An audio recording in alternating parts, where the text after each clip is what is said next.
ಹಬ್ಬ ಆದಮೇಲೆ sir. Okay sir, ಇದು ಶಾಸಕರು ಫಾರಿನ್ ಟೂರ್ ಕೈಗೊಳ್ತಾ ಇದ್ದಾರೆ ಸರ್. ನ್ಯೂಜಿಲೆಂಡು ಮತ್ತು ಆಸ್ಟ್ರೇಲಿಯಾಕ್ಕೆ ಹೋಗ್ತಾ ಇದ್ದಾರೆ ಸರ್. ಸ್ವಂತ ದುಡ್ಡಲ್ಲಿ ಹೋದ್ರೆ ಮೇಲೆ ಇರ್ತದೆ. ಅವರು MLA-ಗಳು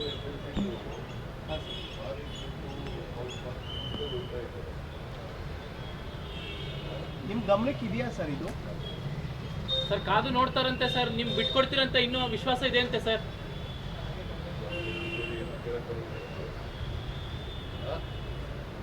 ನೀವು ಕೇಳೋದೇ ಇಲ್ವಲ್ಲ, ಬರೀ ಇದೆ. 3 ತಿಂಗಳಾಯ್ತು ಶುರು ಮಾಡಿದ್ದು. ಕೇಳಬೇಡಿ, ದಯಮಾಡಿ. ಹೈಕಮಾಂಡ್ ಅವ್ರಿಗೆ ಗೊತ್ತು, ಅವ್ರು ತೀರ್ಮಾನ ಮಾಡ್ತಾರೆ. ಅವ್ರ ತೀರ್ಮಾನ ಏನು ಮಾಡ್ತಾರೆ ಅವ್ರಂತೆ ನಡ್ಕೊಳ್ಳೋದು. ಎಷ್ಟು ಸಾರಿ ಹೇಳೋದು ನಾನು?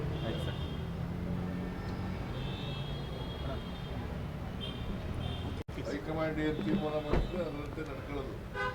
ನಾನು ನಡ್ಕೋಬೇಕು, DK ಶಿವಕುಮಾರ್ ನಡ್ಕೋಬೇಕು. ಹೈಕಮಾಂಡಿಗೆ ಬಿಟ್ಟಿದ್ದ ವಿಚಾರ. ಅದು ಬಿಟ್ಟು ನೀವು ಪದೇ ಪದೇ ಪದೇ ಪದೇ ಹಾಕೊಂಡು ಇದನ್ನೇ ಕೇಳೋದು. ಏನು ಕೇಳೋದಿಗೆ ಇಲ್ವಾ? ಅಲ್ಲ, ಇವತ್ತು ಮಾತಾಡಿದ್ರು ಸರ್ ಅದಕ್ಕೆ. ಅವ್ರು ಮಾಡ್ಬಿಟ್ರೆ ಕೇಳಿ, ಯಾರು ಮಾತಾಡ್ತಾರೋ ಅವ್ರನ್ನ ಕೇಳಿ. ನನಗೆ ಯಾಕೆ ಕೇಳೋದು? ನಾನು ಹೈಕಮಾಂಡು ಏನು ಹೇಳ್ತಾರೋ ಅದು ಕೇಳೋದು.